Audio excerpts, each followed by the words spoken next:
Celeste, there's another story here. It's heartwarming to see just kind of I guess you could call it the brotherly love between the police and the firefighting department out in Goodyear. Because a captain with Goodyear Fire spoke yesterday. Yes. Pretty emotional, thanking the police officer who saved his daughter's life. Take a listen. First and foremost, I want to begin with a huge and heartfelt thank you to Officer Dakota Berry. What he did was nothing short of a miracle. The fact that he happened to be traveling back to Goodyear at that exact moment gives me chills. He wasn't supposed to be there, but he was. And because of that, he was the one who broke those windows and pulled my daughter out, saving her life. I want to say to Ashari, our beautiful, brave girl, your strength, your will to fight, your light. Oh.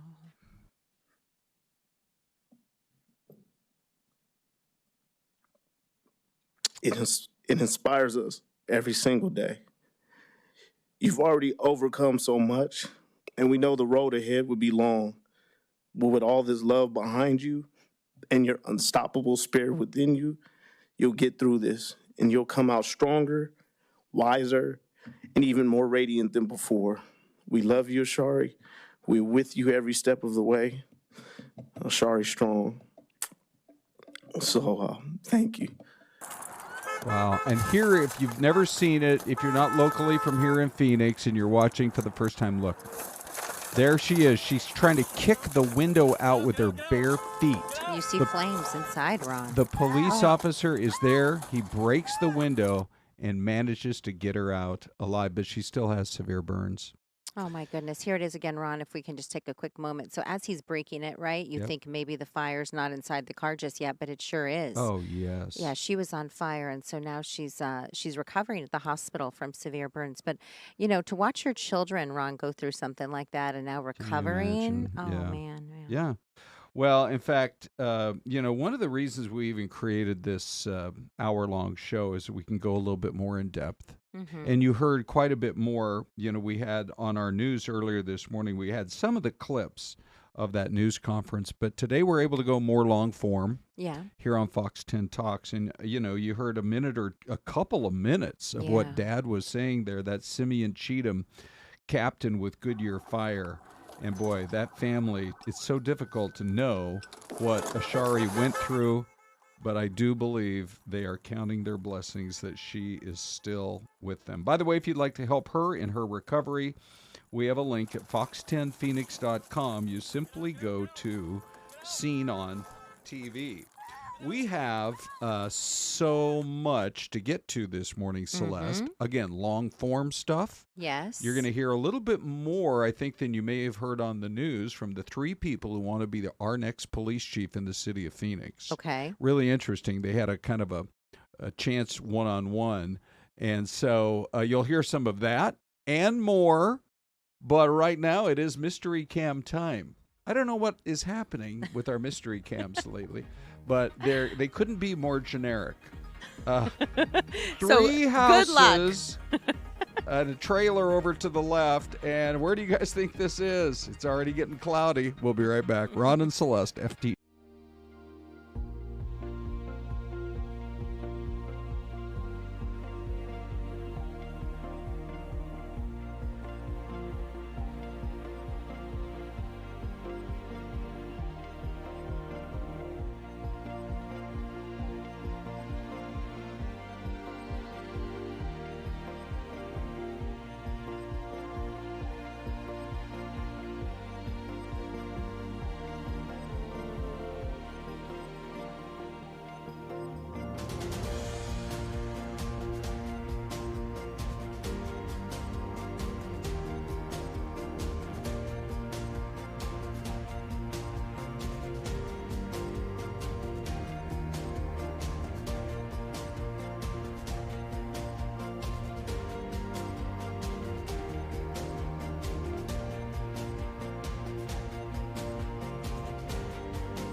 And welcome back, everybody. This is a online and also on TV show called Fox 10 Talks. For short, we call it FTT. It's Ron and Syleste. We're here with you for an hour every morning, and we just love when you guys join the conversation. Syleste, we have some new commentators. We do. We have Veronica G. Leibowitz. Okay. From Tucson, the Northwest side. Living up on the Northwest side.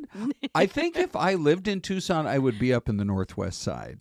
Because then you're kind of on the side of the Catalina Mountains. Yes. You've got them right in your, probably right there in the view in your front yard or your backyard. It's so beautiful. Is that the side where the Ritz-Carlton is now? So that is right up your alley, Ron.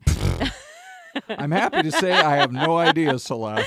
Well, all I know is, remember the Ritz used to be by the Biltmore here in town on 24th Street and Camelback. Correct. That closed. Right. And so they moved the Ritz Hotel down to Tucson? Yes. Is that right? I have never been, but apparently it's beautiful and big. They wanted to get that far away from the valley. Couldn't they have just gone to like Casa Grande? I think a lot of the celebrities, like when you look at the reality shows, they send their kids to the U of A. Oh, okay. And they call it the desert. Yeah, we're going to the desert. out so in the maybe that's, desert. where they Right, want to sure. hang. Okay, so our guesses for the mystery cam look like, let me just see here. Oh, Isabella's saying, don't forget Isabella used to work in Tucson. Yes. Which station, Isabella? KVOA. KVOA. Yes. Is that the NBC? Yeah, that's the NBC. Is it supposed to stand? It's literally the light bulb just went off. I've worked here for over 40 years in Arizona. Is it supposed to stand for the voice of Arizona? The V, the O, and the A. Do you know? Those are just the call letters. They just came up with it. Yeah. Yeah. By the way, let's see what happens when I punch up the Dave cam. Oh, it's Dave. Hi, Dave. Okay. I thought maybe Isabella was nearby, but don't you worry at home. Go back you to the fans of the Dave cam. He's coming up, okay? I think I heard her getting out of her chair. Can we go back to the Dave cam real quick? Let's see. Let's see Isabella. Okay. We've missed her. Oh, yeah. Oh, hi. there she is. Can we just admire their beautiful faces? Sure. I mean, the lighting just pops. Yeah. We've really worked on the lighting there. Have we? Yeah, it okay, looks Syleste, good. you're very observant. Calling out our lighting specialist, which is probably Glenn. Where's is Glenn? probably our. Oh, it's Trent. Way to go, Trent. Yeah. He's engineering. Trent works the afternoon shift, so we don't see him here a lot. He in the might morning. be listening right now. I bet he is. Anyway, hey, we're going to have a new police chief in the city of Phoenix. Oh, no, just real quick. Syleste, what are our guesses? Okay, we got a lot of guesses, Okay, actually. here we People go. are loving this convo. LOL. Lots of happy Sure they face. Okay. So go. we've got Sherry Nevada Pup says Arkansas. Yeah. B. Miguel, Pennsylvania. We got an Oklahoma from Lil Philosophy. Okay. We got another Pennsylvania from Husky Mom, Kansas. Susan Anthony says, D. Jelani, are you new to the chat? She says her mom said it's Tijuana Wow. in Mexico. Okay. So that could be the Some case. nice farms down there in Tijuana. Absolutely. Jens Wells says Indiana. Okay. We've got a Vermont from S. Marino 19. I think that I am going to go the state of Georgia. Georgia. Yep. Okay. I'm gonna go with D. Jelani I'm gonna go Tijuana. Okay, so it's either Georgia or Tijuana or somewhere else. Here we go. One place has better tacos, the other one has better waffles with chicken. Richmond, Indiana. Oh, is that right? Yeah, Okay. that's a beautiful place. Indiana's so great. You know, the thing is, this time of year, the sun is so scorching. It's so blazing hot. Yeah. And we see a nice cloudy day, and it's like, oh, it looks so great to have a nice cloudy day. Because we have the complete opposite, right? I know, right? Okay, on we go. Which one of these three people will become the next police chief of the city of Phoenix? Let me just tell you right now. We had three candidates. They had a big forum going on, and you're going to hear from them right now. And so I'm just looking here over my list. Here are the three of them, and you'll get a chance here. You have Mr. Aziz, Mr. Giordano, and Ms. Ramos. And let's roll it. First priority would be to re-engage with the members of the Phoenix Police Department. There's been a lot of change over the last 3 years, a lot of positive change, moving in the right direction, listening to community input. We just need to do a better job of messaging internally as well as externally. and just recreating some of those relationships. And I'd work very hard at that. Again, going back to community members, I spent a lot of time building advisory boards, engaging with members of the community. I want to make sure we're continuing to do that. They do a lot of really good work. I just want to make sure we're continuing to move and do more. Second of all is people always talk about recruitment and retention. I don't like to go with recruitment because I think the Phoenix Police Department does a really good job recruiting. I want to take a really deep dive and look at how we hire people and how we screen them. My top priorities are going to start with trust. I think we need to rebuild the trust within the Phoenix Police Department, and I'm talking about its employees. There needs to be trust between the officers and the leadership. So I would focus on meeting with the staff from the top all the way to the bottom to understand what's working and what's not working. I believe in working from out on the road. I don't want to be behind a desk. So myself and the officers, we need to be out in the field. We need to be at HOA meetings. We need to be conducting town halls. We want to know, what does the community feel about its police department? What is it that they feel that we're doing right? And what is it that we could be doing better? And we need to go in open-minded, and we need to sit down and collaborate with them and come up with ideas that would make them feel comfortable in how we police them. So I think it's about building trust internally and externally. Also focusing on policies and training. Some of the things that I saw in the DOJ report, it wasn't that the officers were doing anything wrong. They were actually following policy, and they were behaving in the way that they were trained. And so if that brought attention to what they were doing, that means we need to reevaluate. Is the training matching the policy? It is internal mechanisms that we focus on, and there's external mechanisms.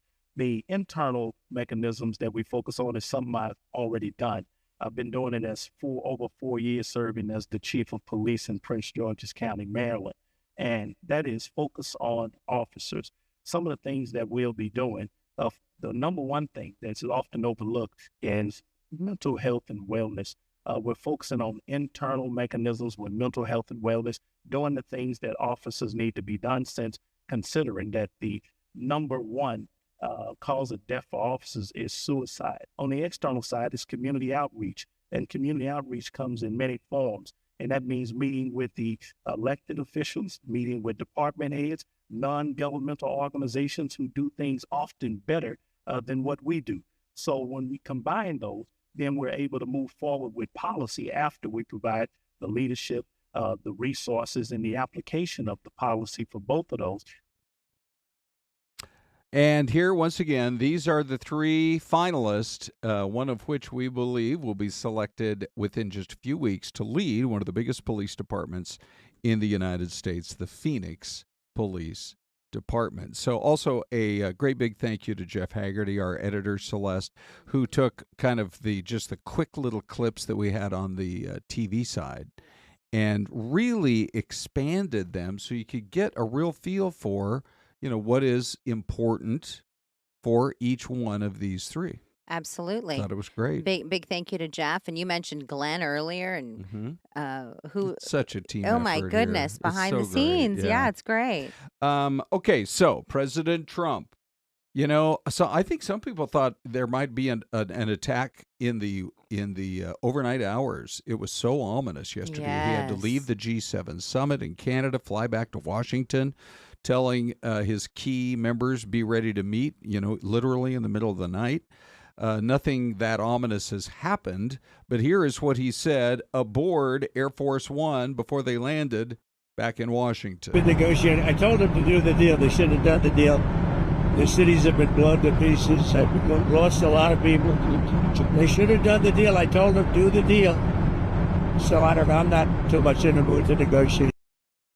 So the deal did not get done. And here's the post he made. Iran cannot have a nuclear weapon. Everyone should immediately evacuate Tehran. Now, whether that was a tip-off that a massive attack was coming because Israel now controls the skies, right, or whether it was a pressure point to try to get the Iranians once and for all to get serious back at the negotiating table, we'll have to wait to see. But again, with the poll question, here's what it looks like right now. 16% say ceasefire now. 58% say finish the job, make sure that the nuclear facilities are destroyed.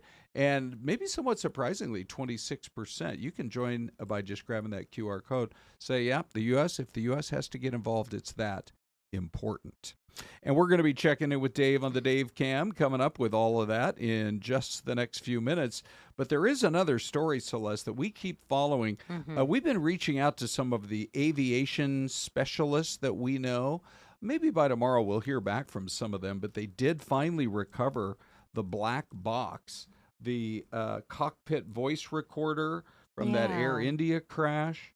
This Dreamliner was headed to London. It crashed there in Ahmedabad.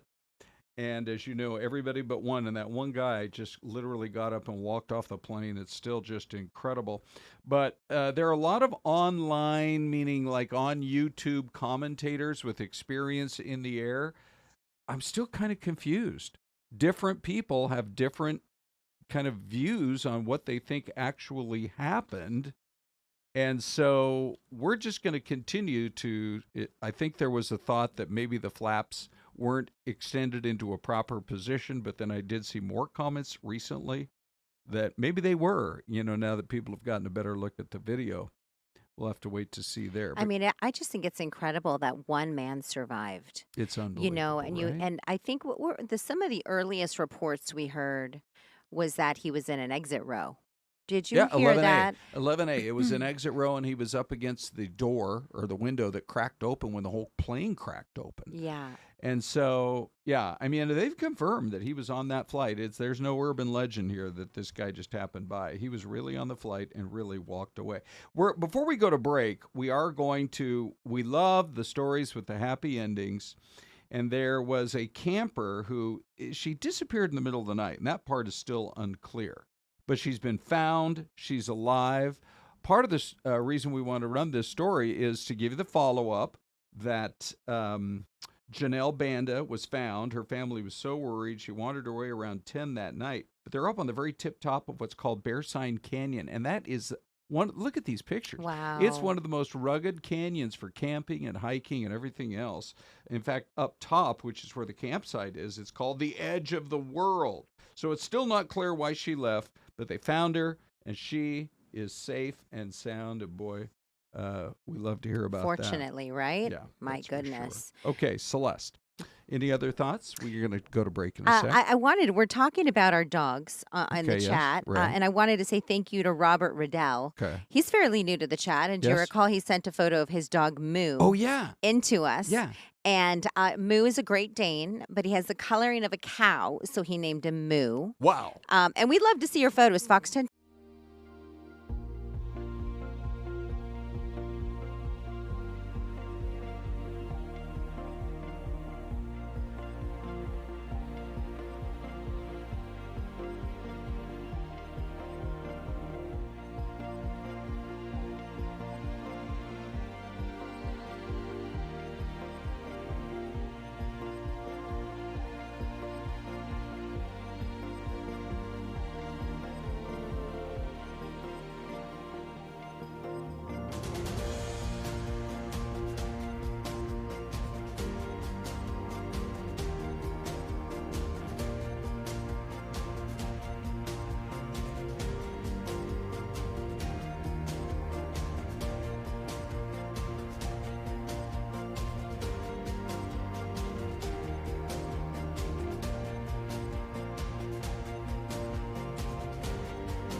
It's Lexington, Kentucky. Celeste, I'm driving around Lexington. You know, I like to have a story about every single town in America. Okay, go for it. And I look over to the left, and there's Fox. It was way up the dial.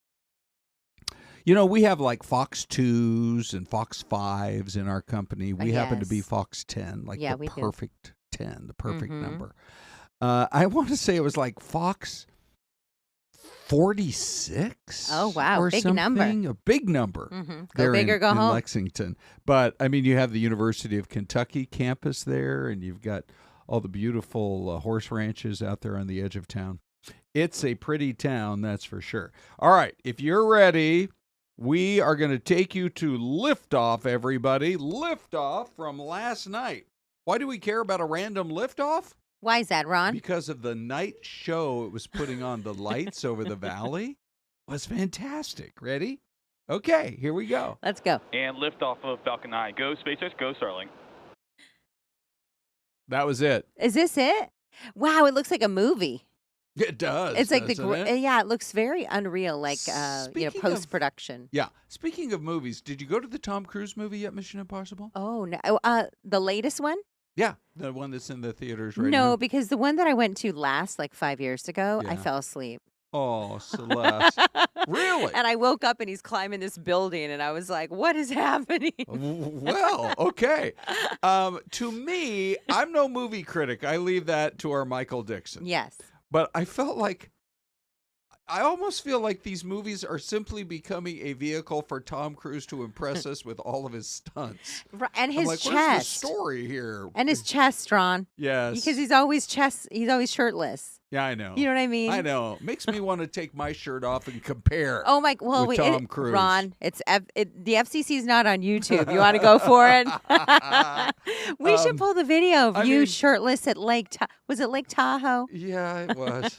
But I mean, the stunts are incredible. They're impressive. Yeah, very impressive. He's in this submarine and he's rolling around, and he does his own stunts. Off the edge. Yeah, correct. And then he's flying a biplane. I mean, it's amazing stuff. But anyway, that's my take. Just go if you just want to see almost 3 hours of nonstop stunts from Tom Cruise. Wow. Yeah, so. Real quick, so we have Ocean Girl 505. She says, I lived in Lexington, Kentucky for 15 years and didn't recognize it.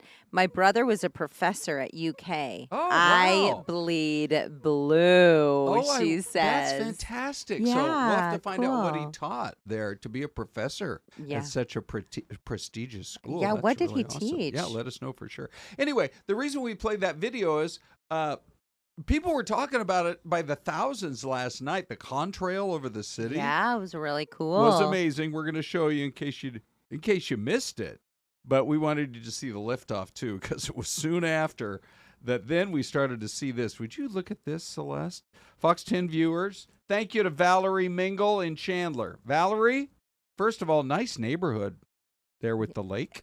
Oh my goodness. And the Yeah. reflection probably is. Yeah. I wonder if on 4th of July people take their boats out on the Maybe. water. Sure. Yeah, that's Yeah. pretty cool. You know, we see these maybe a couple times a These year here in the contrails, valley. Yeah. And this was just one of the better ones, that's for sure.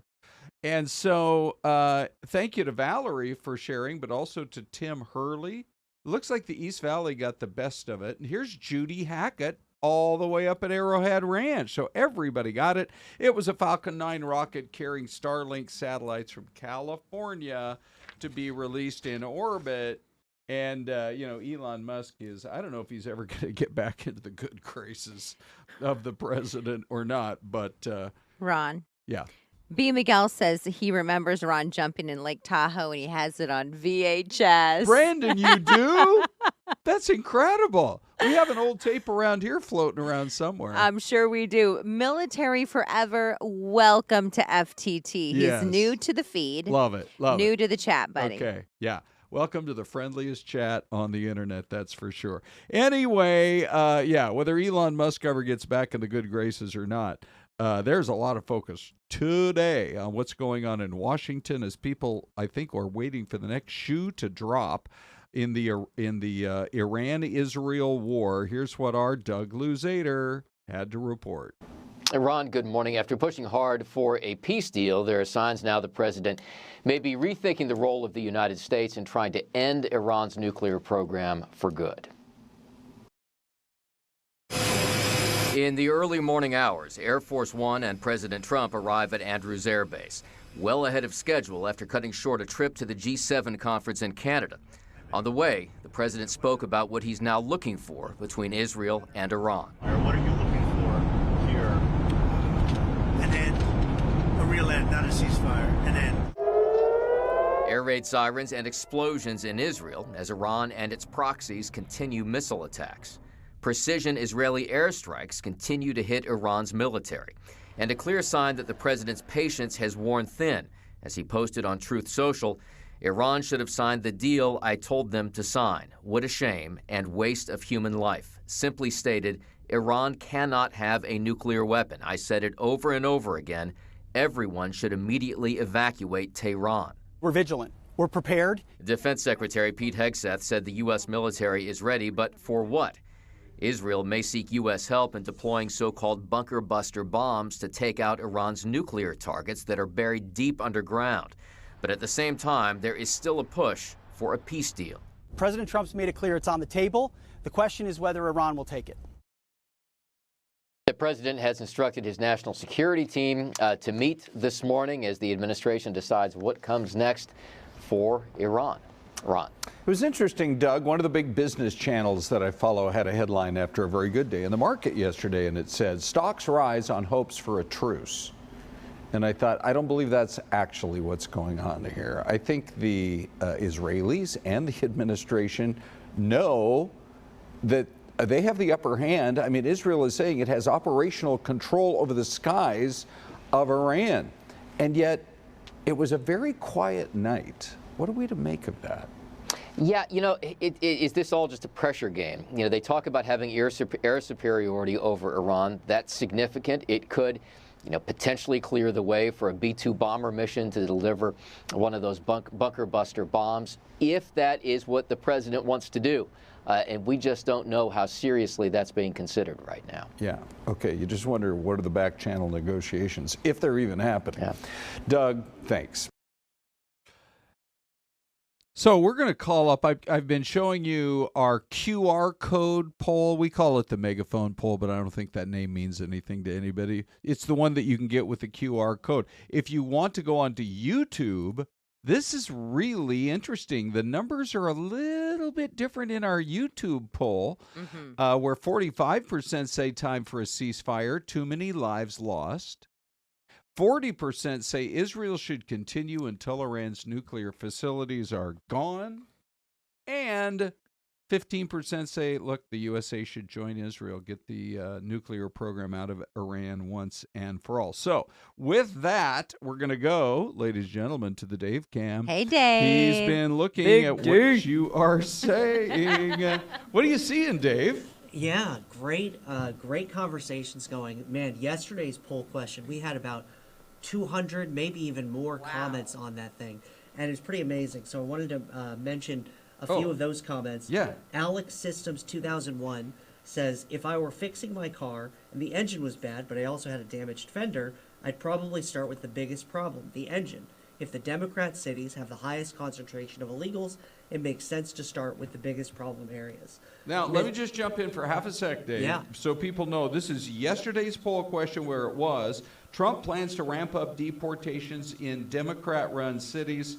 What's your take? 54% on YouTube, which might be a little more kind of a centrist-leaning poll. 54% said, I support all of the president's deportation plans. So this is some of what you've been looking at, correct? Yeah, and it's pretty incredible. We had more than 4,000 votes on that poll. We love when people comment. That's we incredible. love when people vote. A couple other comments from that poll.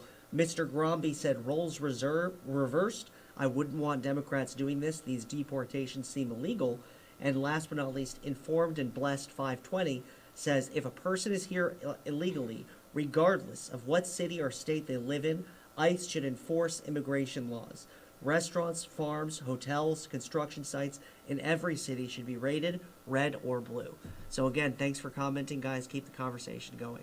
Okay, so we call this the poll Q Re-Q. Yes. And sometimes it's a day to go back and look at. Now, Dave, if you see any comments today, I know we just launched the earlier poll, today's YouTube poll. That's the one we were talking about. What do you hope happens? There's so many things, Celeste, going on in this world right now. Yes. That every day I think people have really strong opinions. Oh, absolutely. About the major news events. And there are plenty of other kind of fun polls that you can vote in as well. Oh, what was today's on TV? It was favorite mascot. Favorite mascot. Right? And Baxter won from the Diamondbacks. Oh. And I think he won. I mean, he was voted the sexiest mascot in the country, according to MLB and some radio station in a different city around the country. Yeah. So it says, and they looked at the Instagram, how social they were, the coloring of their fur, all that stuff. So that's how you determine the sexiness of the, the coloring of the fur? Maybe he's a brown bobcat. He's very tan and bronze. Who knows? Well, he's more grayish, right? I mean, we just had him on I stage the other day with you and me at the diabetes You're walk. right. Yeah. I don't know. He's very famous and apparently sexy. Yeah. Ron, listen to this. Jinx and Saya are both new to the chat. It. Military Forever is new to the chat. We've had several new chatters in the stream this morning, so it's good to have you all. Okay. Thanks, you guys. First of all, we're glad you found us. Glad you're joining in on the YouTube chat box. I think a lot of people watch every day and they don't necessarily want to step forward and chat. Yeah. But we love it when you do. Yeah. By the way, we love it if you're brand new. Let us know where you're watching from. And, we actually respond to some of your emails. I mentioned Robert's picture of his dog. We got an email that said they would love a wider shot of Ron and I. Somebody wanted to see Ron's shoes. And so, Ron, show off those ankles, baby. Okay. Here you go. My Skechers. There they are. What are you wearing today, Celeste? I'm wearing these heels here, these silver sparkly heels. Oh, that's great. I actually keep a few pair under my desk. I don't wear these all day because people often ask that. Yeah. I wear like some slides or sandals. Do you wear sensible shoes? I wear I don't think I've ever seen you in a sensible they're not naturalizers, but they're sensible. I got, for Father's Day, I got some new flip-flops. I want to say they're called UFOs. Ooh. Have you heard of those? UFOs. I think it's UFOs. Okay. They're How do you super spell cushiony. it? Zero. OOFOS. Oh, UFOs. UFOs.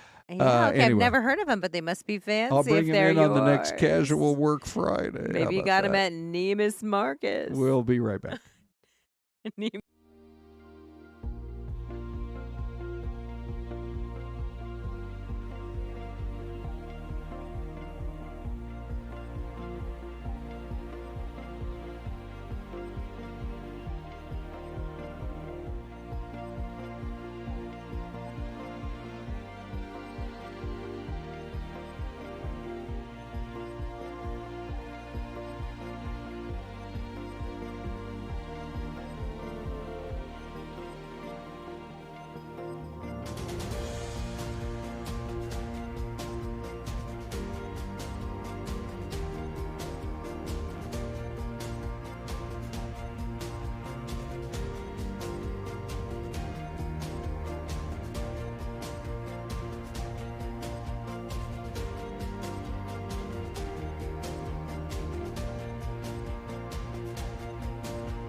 just observe the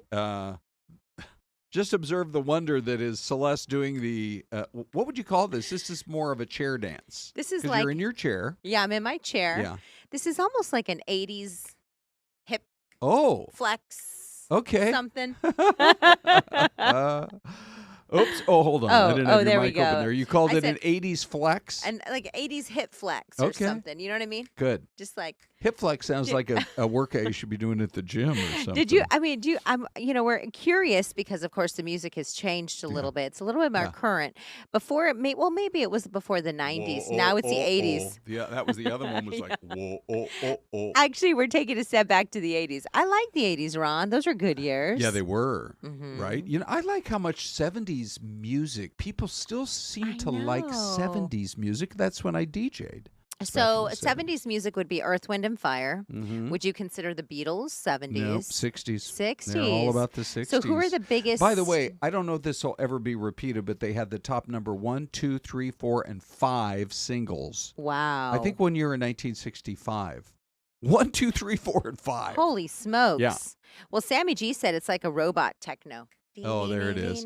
By the way, Saya, who is one of our new commentators, yes, love hearing from you. She's like already on board with Big D. Big D. That's right. You get it. It's like a gut thing. Like, but by the way, in where Dave would normally be in the Dave cam today, it's the Isabella cam. Hi, Isabella. Hi. Yeah, it's good to have you back. We did miss you. Okay, now Isabella and I were talking out in the newsroom about this story. That some people are actually going back to the good old days with their phones. You're so fancy because you got your iPhone or your Android, the foldable or the whatever. We are here to tell you that Blackberries are making a comeback. But how can that be, Isabella, when you consider they don't even make them anymore? They're not like cranking them out of some factory in Korea or China or whatever. Yeah. You just have the ones that are still around, right? Right. It's very interesting. People are going on to things such as eBay and... Do you have a microphone? Let's see if let's go ahead and grab that microphone. Oh, this one. We want to hear your beautiful face. Okay. Can you hear me? So better, people are going online, such as onto eBay or just any other sellers online, hoping to find these Blackberries, because you're right, Ron, they don't make them anymore. Yeah. It's very interesting why. I did pull a couple sound bites to kind of explain the situation better, but basically what they're saying is Gen Zers, so I'm a part of that generation, are wanting to take a step back from the phones. I think because our generation grew up with phones, that's all we've ever known. It kind of impacts your mental health. So there's a lot of, cyberbullying or just constantly comparing yourself to images online that are photoshopped. It can be very detrimental to a lot of people's mental health. And just with, TikTok, all the apps that are constantly taking our attention, a lot of people are wanting to step back to just have a phone to make a call and send a text, not to have all the other things in your face all the time. Okay, let's listen to some of what they were saying in that report. Ready? My friends did it. It's like disconnecting, like not addicting to your phone anymore. It's like your phones are very basic, like calls and stuff like that. Gen Z over the last few years has been the one category, the one generation that has slowed down their internet use, their social media use. That's interesting. Yeah, wow. No kidding. So, Isabella, do you think, is this, what else did you learn in your reporting? I just wonder if this trend's going to really continue for a while. Because if so, the more people that are bidding on the remaining Blackberries drive those prices up. So then the cell phone companies, they still, can hook them up to the system, I guess, right? Guess. I guess. Or maybe you get onto Wi-Fi only on them. I don't know. I mean, any old phone can still hook you up to Wi-Fi. I don't know, but did you ever have a Blackberry, Isabella? I never did, but my mom and dad had them when I was in elementary school. I was going to say, you would have been in third grade. Did they give you a Blackberry in third grade? No, well, I got my first phone, which was an iPhone. Oh, now, that's a debate for parents. Do you remember about how old you were when you got your first iPhone? Yes, I was in 8th grade. going into high school. That's pretty good. That's My about parents right. didn't want me to have a phone, and I'm glad that they did not give me a phone that early. Yeah. But I did learn from this report, it's only really the Gen Zers that are participating in this. So if you're born in, 1995 to maybe 2010, but the generation after, which they're calling Gen A or Gen Alpha, they are not doing this. They're all about the phones. So it's interesting. Yeah, it is. I can see the positives. I personally couldn't do that because I do all the editing for the videos I do here on my iPhone. I wouldn't be able to do that on a Blackberry. But for someone who doesn't need their phone for work like I do, I think it would be a very positive thing to try out. Yeah, we have Sammy G in the chat. She said she loved her Blackberry. She said probably, I said, why? She said probably being able to text so fast. It was just the coolest phone we had after the flip phone. We had a producer here, one of the great all-time producers. I dream that she'll come back here someday. Jennifer Yeah, Dawn. she loved her Blackberry. Oh, she was on her Blackberry. This is before any of us had, iPhones. And I kept saying, Jen, what are you typing away on? What is that? Like an itsy-bitsy little mini computer? It sort of was. Hey, Celeste, thank you, Isabella. Thank you. Excellent stuff We from you missed today. you. Good to see you. Too. So glad you're back. The question was raised today, Celeste. Could we survive, this is sort of a phone-related, without GPS on our phones to tell us where to go? Or have we become too dependent on it? What do you think? I think in a new city, I don't know if we could survive. Yeah. You know what I mean? Yeah. If you're looking for like a hot restaurant, something that's topping the Yelp charts or something, how do you find it? Yes. It would be difficult without navigation. Do you remember what it was more like when we had to rely on maps? Oh, yes. Instead of the phone? I remember riding in a live truck. Okay. Having those big Thomas map books. Yeah. And so the photographer would be driving and we're headed to such and such address. All right, let me look at J9. J9. J9. Let me look down there. There you go. Well, check out this picture. My wife took this of me many years ago. Oh my gosh. Where I am on precious. The sidewalk. Are you proposing? Yeah, right. This is the second time I got down on my knees for my wife. First time was proposing. No, I'm looking at a map of Europe. Now, that's a harder place to drive. Yeah. But we were in Germany, and we were at the, the Mercedes Museum in Stuttgart. Wow. Which is quite amazing. I bet. And then we wanted to get over to that big castle, the castle that they have in Germany? Mm-hmm. This one right here. And it was kind of complicated to figure out how to do it. And that's no gorgeous. phone, and so I had to pull out this map. Did you get lost? Memorize how to do it. Did you get lost at all? I don't think so. So it's pretty easy to get there. I think in some cities it would be easy, like Phoenix. Yeah.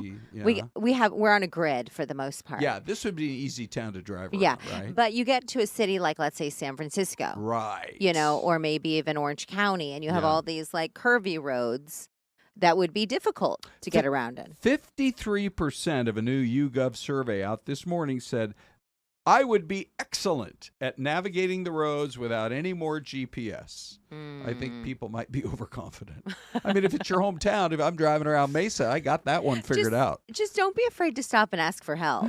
You know what I mean? Because then it's like causing trouble if everybody's lost. Yeah. Hey, Celeste, the Celeste story of the day is one of the highlights of our 6 a.m. hour. Yeah. And you were revealing that a lot of guys want to fall in love with younger ladies.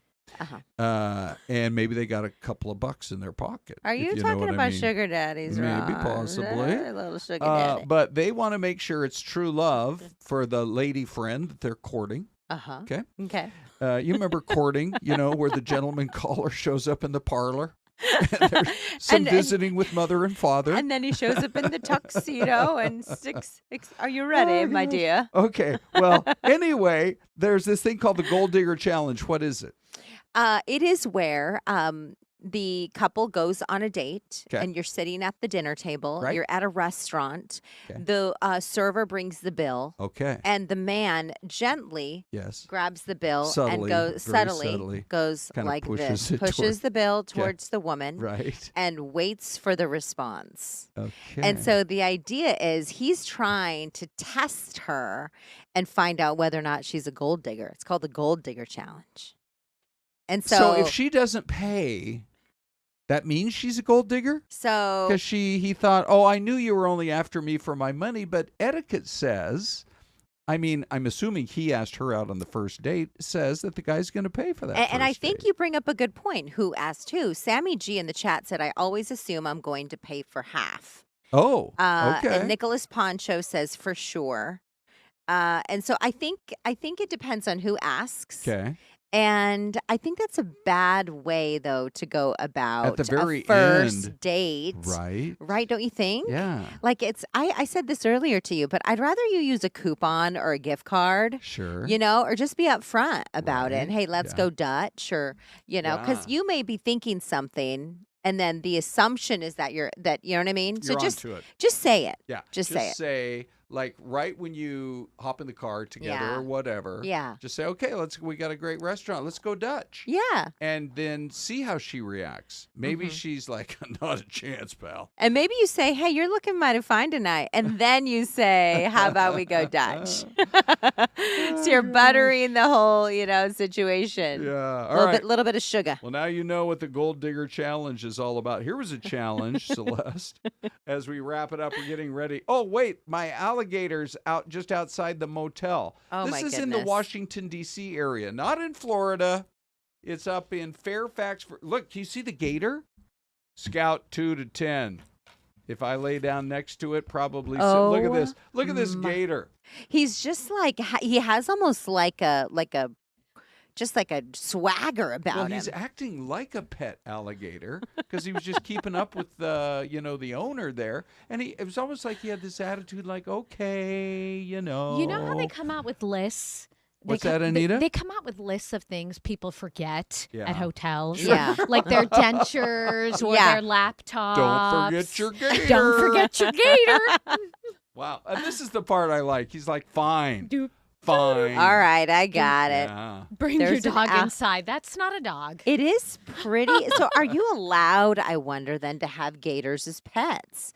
I think a lot of places, no. I think in the script earlier we said in that particular In area, Fairfax County. not in allowed. Virginia. Yeah. That's for sure. Mm-hmm. Okay, Anita. Yes, sir. How are you going to top this hour with what you've got planned? I think you guys just stay. We'll talk gators the whole half hour. Steve Nielsen is in, and he is one of our anchors, reporters extraordinaire here. He's going to be starting a new stream show, so we're going to talk about that. Oh, yeah? And then he's going to stay. Okay. And then we have an emergency room doctor coming in to talk about scorpion bites because someone in our newsroom just got bit or stung. Oh, no. And then one of our directors is going to be talking about something. The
that I was sitting here controlling everything. Mm-hmm.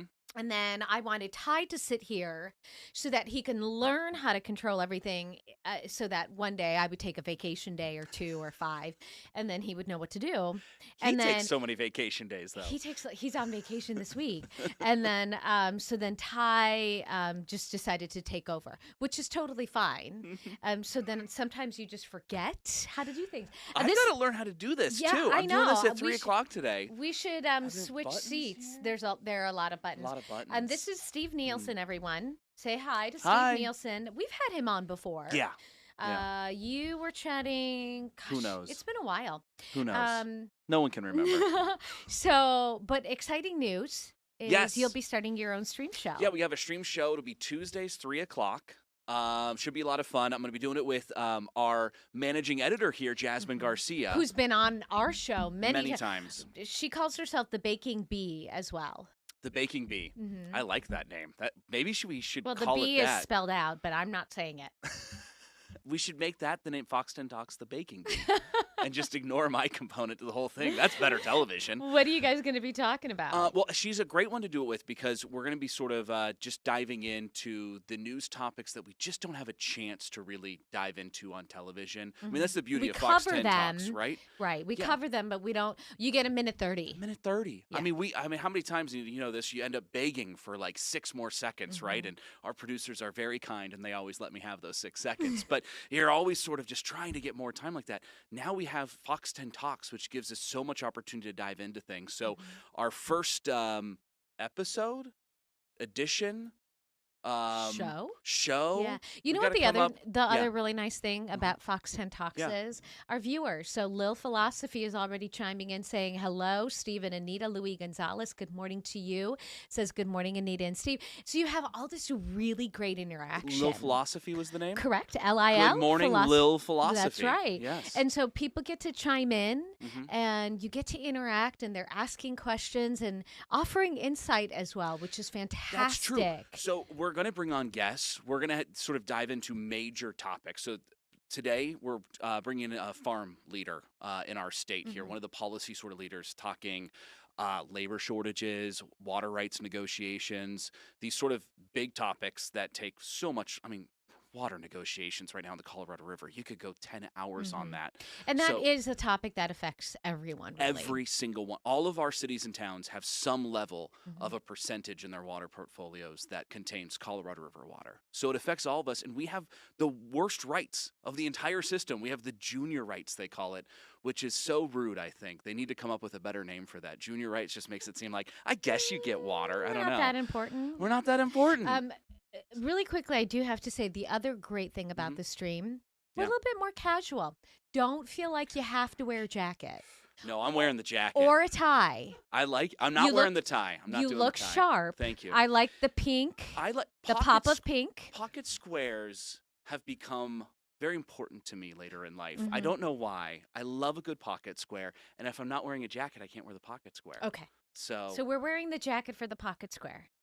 Gosh, I've never thought of it quite like that, but that is 100% true. Yeah. I like that. You should see my pocket square I've collection seen them. at home. Steve, that's Steve true. and I anchored weekends for a year together. Yeah. Give or take. Let's call it that. I don't even Felt remember. a lot longer than a year, Anita. I don't really remember. I don't remember day to day, Steve, let alone year to year to year. Yeah. You tried to forget it quickly.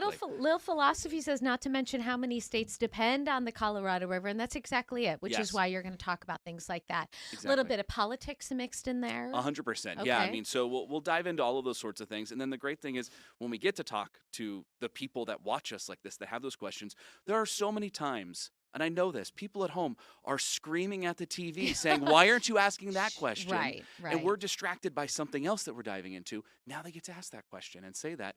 We'll be able to chime in and get that and have answer a conversation. For them. Yeah. And oftentimes that's where it starts. It starts with a conversation and it goes from there. And that's how ideas are put out there. That's how you solve problems. Yes. Right. I'm so happy you're doing this show because if there's one thing I've learned anchoring with you for whatever amount of time Careful, that was. Steve. Careful, I know. Steve. It's going to turn into a compliment, I promise. And wait, I just realized we match with your pink pocket square and the pink dress. Well, it was nice that we communicated ahead of time.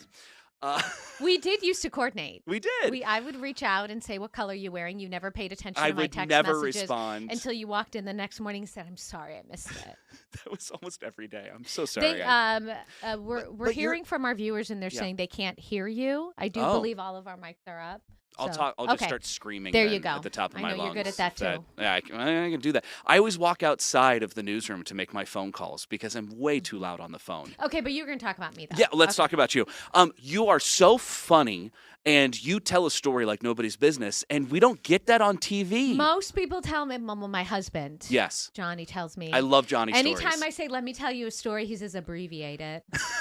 I don't want abbreviation. Anytime I start telling someone else a story, he cuts in and says abbreviate it. But I don't know how, and I refuse to do so. That's the beauty of spouses. They're so good at filtering us to the rest of the world, aren't they? Are they?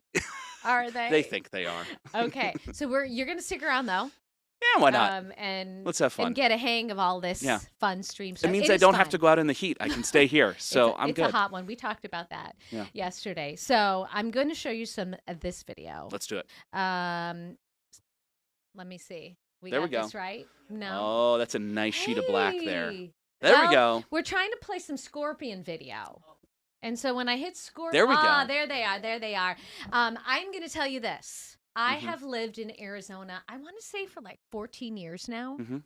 I have, knocking on wood, have never seen a scorpion. Never seen in my house or on my property. I've seen them at like the zoo or on an assignment. Never in my house or on my property. Knock on wood. Knock harder. Around your house, though. Please walk around your house with a black light. Well, I'm not going to, because then I'm going to get really, really scared. Do you really think they're hiding in our house and we don't know around the outside? Around the outside. This time of year, 100%. Dr. Frank Lavacchio. Yeah, it's okay. I always Everyone say pronounce it it wrong. Say it right. Anita, right? Yeah. I got that right. All right, good. Anita. Anita. My daughter's Annika.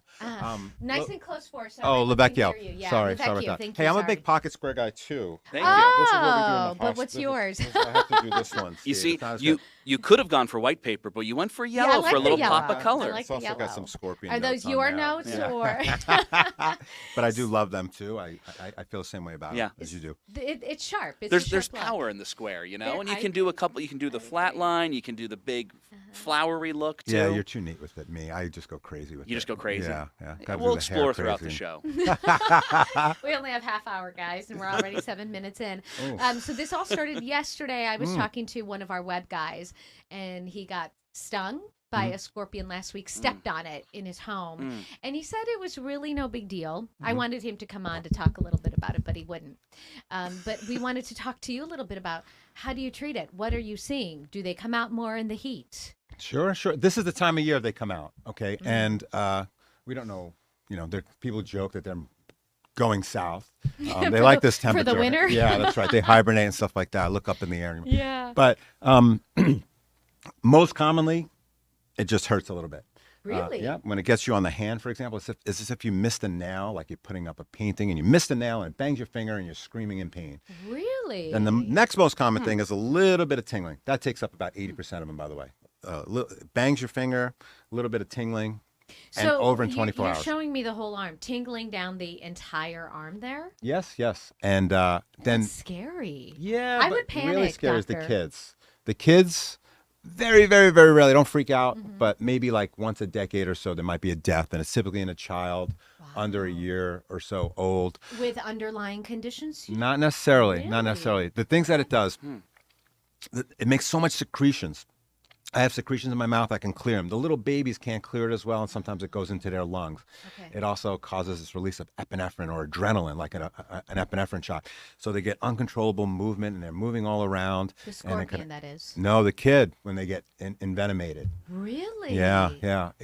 So fascinating animal. How do you know when we need to go to you? When you need to go, get stung? Your kid is minding his own business, he's well, and then boom, it hits him. This is a kid that, obviously if you're an adult, you can see it, you can talk, etc. But as the little child, they don't know.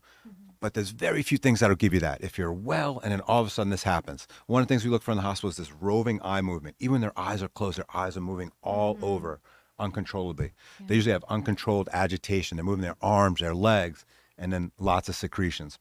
That's good. An adult like you get nailed, it hurts you. Usually what you see is what you get within about an hour or so. I'd recommend calling the Poison Center, 1-800-222-1222. And I used to work there. I don't work there anymore, but you can call them and they'll guide you through it. One of the most common calls in our state is scorpion envenomations. We're getting a couple about of comments 5,000 or 10,000 per year. From our viewers here. One is saying kill a cell 777 forever. I've seen one at my parents' house once. It was the size of my hand. Lil Philosophy is asking, and you may not necessarily know because obviously you're treating, not hunting them, but what are the signs out there in your yard? Wow, this is a great one. So they more likely than not are out there in your yard. They're less common in central Phoenix, more common in the periphery of town, more common in the PVs of the world, Awatukis of the world. And they've been here, right? They're going to be here. They're not going anywhere. They're not going anywhere. That's right. So I said going with the black light, but if you see it climb up the wall, it's one of those toxic ones. Ooh. Okay, that's both immediately had both. I got the chills. That's right. So we have about a little less than 2 minutes. Oh. We're calling the Poison Center. Sure. And then what are you looking out for in the area of the sting? Can I see your arm? Yes, sir. So her arm today is classic for scorpion envenomation. And the reason why I joke like that is it shows nothing. And that's one of my jokes in the hospital. I tell dad jokes in the hospital all the time. It's not like a mosquito bite or a spider bite. Nothing. And in fact, if you have something, I say, no, that's probably not a scorpion. We don't apply ice. We don't do anything. Usually it's just pain medication and wait it out. And what I usually tell people is you're going to be, with the pain, it's usually going to be okay in about 2 days, 1 to 2 days. And I usually look good because it's usually just 1 day. So you want to kind of set expectations and then you look good because it's only like 22 hours and they feel better about yourself. Usually it's with, Motrin usually takes care of it or ibuprofen and it's hard to sleep. Yep. Some people take Benadryl. It's not an allergic reaction, but it's not unreasonable if you want to sleep it off. The kids are the ones that gets in the trouble. To be safe, under 2 years of age. More accurately, like less than 1. My son came home with his backpack about 5 years ago from daycare, and it looked like there was a piece of cardboard on it. So I was walking by to go pick up this piece of cardboard, and it was like a baby scorpion. So thankfully I didn't grab it. I was okay. But I mean, my son was carrying this thing around for who knows how long. And then I was terrified if there's a baby, there's got to be a lot more of them. And where are the rest of the babies? I think he brought it in from school, though, or something, because we didn't ever see another one after that. But that was scary because you talk about the kids. They're the ones that can really.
fun, right? That was fun. I enjoyed that. It's the scorpions are also scary. They are absolutely terrifying. I've got a good friend from Rhode Island when I lived out there for a few years. He's got a young kid now, and he reached out to me and he goes, "Do you ever feel like a really bad parent that you moved your children to Arizona where scorpions are going to kill them every second?" I was like, whoa. Okay, good segue. People are so scared of them. Yeah, good segue though, because you talked about parenting. I want to introduce everyone to first time on our stream. This is hi Glenn. Hey Glenn. Hey everybody. Glenn is one of our directors and one of the masterminds behind the geniuses behind the stream show. That's true. And oftentimes Glenn is in studio with us directing, and Glenn is having, well, his wife, he likes to say, is having baby number 2. I'm doing very little to anything that's happening there. Yeah. So I don't even remember how the conversation started, but I think I said, "Glenn, do you have a name?" And he said, "We don't." And we started talking about how difficult it is to find a right name. Impossible. So we're going to go to, so we're going to introduce you to Miller. This is Glenn's 3-year-old little boy. This is cute. Ready? Here we go. What do you think we should name baby brother? Booger. Okay, so Glenn says, "What do you think we should name baby brother?" And Glenn, he says, what? Booger. And I don't know where that's come from. We are doing our best to discourage it, but we have asked him that question for 2 months, and that's all he has come up with. He did one time say monster truck party, which is maybe better. It is. Maybe better. Okay. It's hard to say. Have you considered Booger even for a second? Sure, Steve. The second, and then it was done. And so the thing is, you're both dads. I have a dog, which I thought was, there a lot of pressure in naming, but that's where there's a lot of pressure in naming your child, right? There is. We really focused on trying to get family names in there in some way. My sister and brother, their kids, no family names whatsoever involved. No. They were like, "No, stay away from family names. You're going to upset people." We took on the pressure.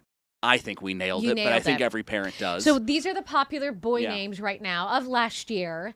And then we have Liam, Noah, Oliver, Theodore, and James. And then the top girl names are Olivia, Emma, Amelia, Charlotte, and Mia. We're getting some booger comments here, Glenn. People do like that. I'm sure they do. Yeah, but so, are we getting any closer? Or any of the suggestions that I gave you guys on the list? They are on the list. I still don't think we have a for sure name, but we've got something that we are strongly considering. I can tell you my last name is Anderson, which is sort of why my parents came up with Glenn. My dad grew up as James Anderson, and my mom grew up as Susan Miller, which are pretty generic names. There are a lot of those. That's also where Miller, my son's name, came from. Sure. We took that family name. But the whole idea, if you were to name someone, I did some research. Ryan and Nicholas and James and Liam. Liam was the #1 name in 2024, but it's been in the top 5 every year since 2013. Wow. I am very confident that there are several Liam Andersons out there. I didn't want to add to that. So when Liam goes to school and teacher says Liam Anderson and they all raise their hands, we don't know which one is Glenn's. We don't know which one it was. We're not gonna know which one is Glenn's. You don't want to be too weird with it though, because then it's like, wait, what is your child's name? Like, this is too much. We kind of struggled with that, Glenn. So our middle child, as you know, is Campbell, which is my wife's maiden name. So we pulled a Glenn on that one with the Miller. So we got Campbell, and then our youngest, we had a lot of fun researching her name, Nettie Nielsen. There's only one other Nettie Nielsen we're aware of. Oh. She was from Denmark, and she won the gold medal in badminton in the 1950s. So, I mean, that's a great person to name your child after, right, Glenn? Sure, absolutely. I assume that the Nettie Nielsen track record will continue, and she will also repeat as a badminton gold. We're already. She's only one. We're training her in badminton now. Or what's a new sport that everyone's pickleball. Okay, Glenn, when are you guys due?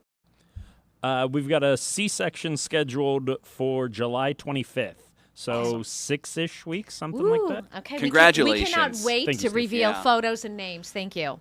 I love was talking really babies cute. with Glenn. Yeah. So one thing I know about Yeah. you, Steve, you do not like. What do you think we should name? Well, Baby no, I Miller? like Miller. Okay. I like Miller. I met Miller. He's great. But I had to play it again. Now, the one thing I do know about you is that you do not really love hiking. Well, physical activity in general is going to be a real question mark for me. Okay, this is our next guest. Yeah. Welcome in, Danielle. Hi. Cute photo. Thanks for getting the pink memo. We do. Look how cute you are, and the pink little. Oh, nice. So we're featuring some fun Instagram, social media influencers. You pop up when you do a search as one of the top in the Phoenix area. Thank you. How did you get there? When I finished grad school, I had a lot of free time, wasn't studying as much, and I've always loved the outdoors. So I started blogging it. I realized that there was places that I wanted to go that didn't have like the research I wanted online. So then I decided to try to compile that and so I could share it with other people. And so your Instagram is one of them. I know you have a Facebook, you're on YouTube, but Danielle Outdoors. Your site is beautiful. I love to hike. And one of my favorite hikes is the West Fork in Sedona, which I'm sure you could probably top. I've done that You hike. know. Yes, I've done when. one of the forks in Sedona. Are there multiple fork trails? But you did one, not all four. Yeah, probably. It was back in college, though. That was a very different Steve. It's That a was pretty a hike. long time ago. Oh. Yeah. I remember, that's probably one of two I've ever done. How funny. How do you pick a trail? It depends on the season and the location. Like obviously Phoenix, when it's hot outside like it is, I only recommend sunrise hikes or even finishing at sunrise, so super early. So the length matters. But like if you're going up to Sedona, again, like the season plays. Like West Fork Trail is great all year. Fall, The water. summer, the water, any of that stuff. But it really depends on the season, the location. Okay, Yeah. let's talk about that. You had some tips for us when it comes to hiking in the seasons. Unfortunately, we have covered so many rescues already, people hiking in the heat. Fire department was standing out there with the sign saying, do not hike in the heat. Yeah.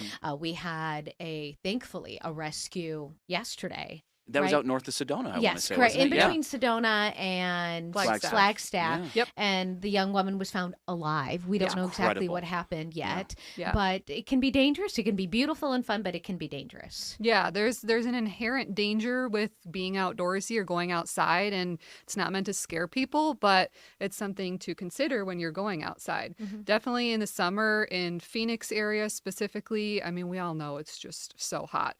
I only recommend sunrise hikes, like being done at sunrise. So I might be done like by 7 a.m. So what time are you starting? Like 5-ish. Wow. Is there, Yeah. well, the sun's, I guess, It's coming sort up of at 5. Yeah, the 5 sun, a.m. it's like that like Just light pinkish enough. hour at 5 a.m. Do you ever get worried about starting too early, though, before the sun rises? And No, I mean, I No? could do a headlamp and do that way too. And it's really pretty to like be at a mountaintop at sunrise too. So that's nice. And kind of Are the you worried early about, like, bird gets the worm. like scorpions, though, are out I at know. that time We just and talked everything. about those yeah. scorpions. Yeah, I haven't really seen many scorpions hiking. And then like Rattlesnakes? snakes wise, No, I've they only don't hike seen either. not at all. They slither, but they do not hike. I've only seen like maybe 3 in the 10 years I've lived here. Yeah. And you got away, okay. Yeah. Okay. I'm here. She's good. Do you see a lot of people hiking that early? Because right now, a lot of the trails are actually closed from Right. 8 a.m. until 5 p.m. They're not Right. even going to let you out there. Right. And so are you seeing that early 4 a.m. hiker out there often, or do you think people are taking a break? I feel like most people are probably taking a break. I think there's probably a lot of people around Scottsdale that are hiking like the Gateway Trailhead and stuff. Yeah, And that's the a good local trails out East Mesa that I usually do. A lot of the people that are local out there do that just because we want to be outdoors. Yeah. Have you done the hieroglyphic trail? I'm sure you have. Yeah, that's a good one. So that one, if it rains or, the snow is melting, I did that one in January and it was cool and crisp but sunny. There's waterfalls everywhere. Are there hieroglyphs? Petroglyphs. Petroglyphs. Oh, You would cool. never know that you're in the middle of the desert. Oh. It's incredible. It's like the water's like weeping from the rocks kind of a Yeah, thing? it's great. It's Oh. great. We do have some questions for you. Let me see. Where is it? Best hike you've ever been on, which is actually one of my questions. That's from Ethan D. Thanks, Ethan. Arizona or just anywhere? Give us both. Let's see. For Arizona, I mean, I really love Cathedral Rock in Sedona. It's just so classic. That one's beautiful. Is that tough? Yeah, it's you, hard. You It's need steep. to be a little bit prepared for that one. Yeah. Okay. And then my local favorite, like in the valley, is EJ Peak. Most people don't know about that one. That one's in East Mesa. And What it's is it just called? Stunning. EJ Peak. I've never heard of it. What's Yeah. EJ? It's over by, I don't know what EJ or who EJ Yeah. is. I don't know. But it's by the Salt That's River. the and gentleman there's who ran from the Scorpion up the trail and Yeah. found the top first. Yeah. It's beautiful. Smart guy. Yeah. Have you done the I know they launched the Barefoot Trail up in Flagstaff. Have you ever done the barefoot I hiking haven't. thing? No. There's another content creator in Arizona that just went, and I've seen it and would Yeah. like to try it, but I haven't done it yet. Would you? So you would go Oh, yeah. barefoot hiking? Yeah, for sure. Okay. You ground yourself. Yeah, that it's way. grounding. Yeah. Yeah. Yeah. I went up there for a story, and that was what they were trying to talk to me about: is how Yeah, you grounding. feel connected in some way. Takes away a lot of anxiety. I had a mic on when I was doing it and was doing a story, so I never felt like I was grounded to Mother Earth. I would be But- concerned though, hiking outside scorpions, maybe possibly hiding other bugs, maybe stepping on some pine needles or rocks. Yeah, definitely. I know that trail, they're really good at making it like soft and like protective and whatnot. So yeah, worth a try. I've enjoyed Lil Philosophy. Yeah. This That's one of our morning. regulars. Makes me think of IKEA. Walking around IKEA seems like a hike itself. That's I true. agree. That's my kind of hike. It is. As I can do the IKEA. You're hike. already sweating a little bit in here, I think. Stop it. Yeah. You can't put me on blast You may like want that. to, like, you know, when you head out on a hike, No, let's you don't go to a tight shot of me after that comment. And by the way, Glenn is pushing all the buttons. I thank Yeah, you that for wasn't that, you, Glenn. Anita. It was not me, but thank you, Glenn. So, what are you taking with you? Yeah, that's a good question. Again, depends on the length. This summer, I'm not going on long hikes, so I'm not going to bring a big day pack with like 3 gallons of water. I try to keep it minimal. Sometimes I do like bigger fanny packs, and you can actually fit a lot of water and your keys and whatnot in there.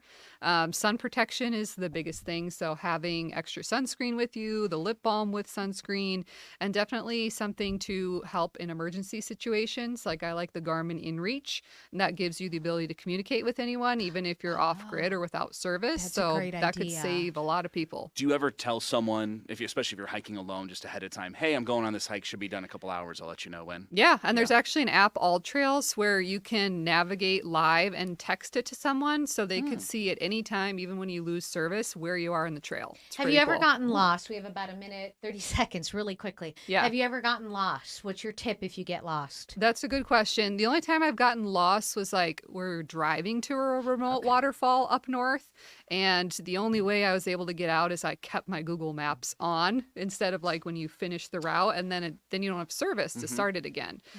So that helps. So something that helps you backtrack, whether like you're using an app like Garmin lets you backtrack, it'll help you your way out. I'd say that